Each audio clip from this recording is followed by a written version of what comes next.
Keith has co-authored a book, a great book, a local book called Tampa Bay Music Roots. Tell me about the cover picture. The cover photo most people will recognize if they're really not just into local music, but even Southern rock. That is the Outlaws, who got their start. They were a major band, went national, but they started out locally here in the Bay Area back in the late 60s.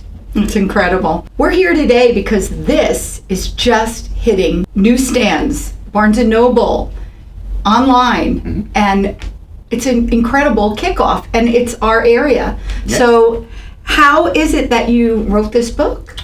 Well, for many years, I had several offers from a few different other possible co-authors and publishing companies to ask me if I write various books, because I'd spent most of my career as a music columnist, and so I got several different offers to write different types of books relating to the local music scene and even the national music scene, and for one reason or another, nothing ever kind of it stalled out, or something happened and it didn't go through. And then of course I retired in 2015, got out of the music business after a long time of being in it.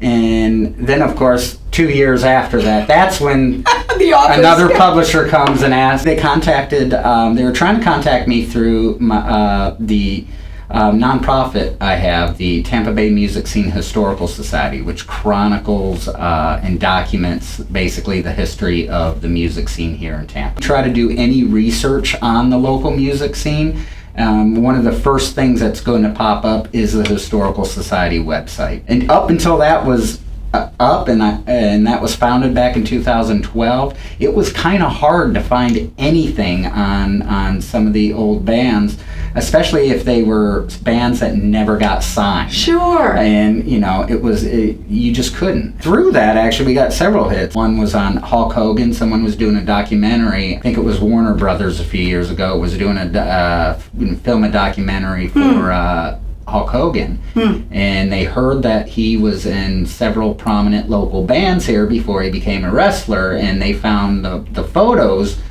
on the Historical Society, couldn't find it anywhere else, so they contacted me to get those.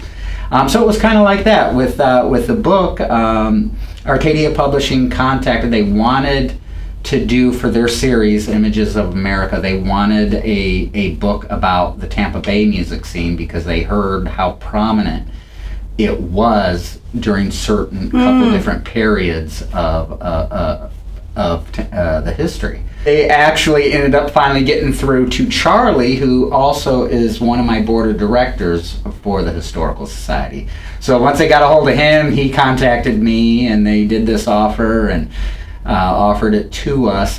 So with the Tampa Bay music scene, does the book only cover like real guys that really made it big, or who can we find in this book? No, actually it was very important to both of us, both Charlie and myself, that we wanted to make sure we kind of covered both the big groups and artists who started out here but got signed to major labels and went on and became nationwide or Jim worldwide. Morrison. There you go. There you go. But also we wanted to pay homage, because it's very important to us, even more so, that we pay homage to all the great local original bands that throughout the years that have made such an impact on the scene, that they just didn't quite ever reach that. They didn't get signed, but they were rock stars here. I bet you the Images of America people liked that too.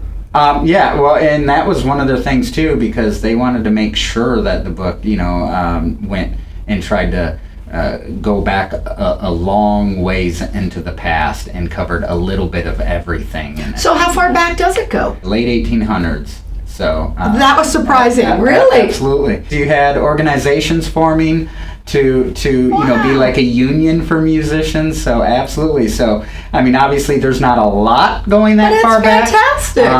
The main book, most of the stuff in there is going to start out getting heavy, like right around the 40s and everything, and then it's just tons of information from. So now that you said the 40s, like what? Like who? What did we have here? Of course, the blues scene was huge here around that time, and even before and a little bit after. Blues scene was huge. The Ybor City district, the area there, was just huge. All kinds of original blues artists, also national blues artists at the time that were coming down here and touring and playing. That's so great. So Charles Brantley, Ray Charles, everyone. No kidding. I just wouldn't have known. So, I mean, I find the book super interesting. Like, I want to read about the area because this is my home now, you know? So even though I didn't originate here, I'm going to find it fascinating. There's not too many people that did originate. No, I'm not. True. I'm a transplant. I'm from Detroit, so. Yeah, oh my God, that's a whole music scene and a half. A whole nother scene. So here you were, you did all the music there, and now you're in Tampa Bay writing about it there. There you go. See, you're just a music guy, I'm just saying. I always had been all my life, absolutely. So who are the most recognizable that someone who doesn't know the area but knows national music, or who are in the book that would just like kind of jump out at people? Ray Charles, like I mentioned, a lot of people are surprised when they hear that. They don't realize that Ray Charles actually got his start here in the Ybor City district when he was younger. Not as a solo artist. He started out playing in various other bands and everything. Charles Brantley, his band being one, and then of course he built up a following down here, and this was of course before he got signed, and then went on from there and moved out of the area, and then of course the rest is history. Another one, he's not a musician but a big figure in the music business, would be Colonel Tom Parker. Oh, wow. Elvis's longtime manager. Yeah. So where did you find all the photos that are in the book? There's like 120 awesome photos in there. The easy part of the book is writing it. The hardest part of the book is finding trying to dig up these old photos, getting the permissions to use them, making sure that they can be used in the book quality-wise. You got to realize, back years ago, before the digital age and all this, you know, it was all just regular still camera taking photos, and a lot of people throughout the years, and they degrade. They've never been transferred onto digital. You don't have the negative. Exactly. So a lot of the photos, we had a lot of photos already that were collected, that had been collected for years now for the Historical Society.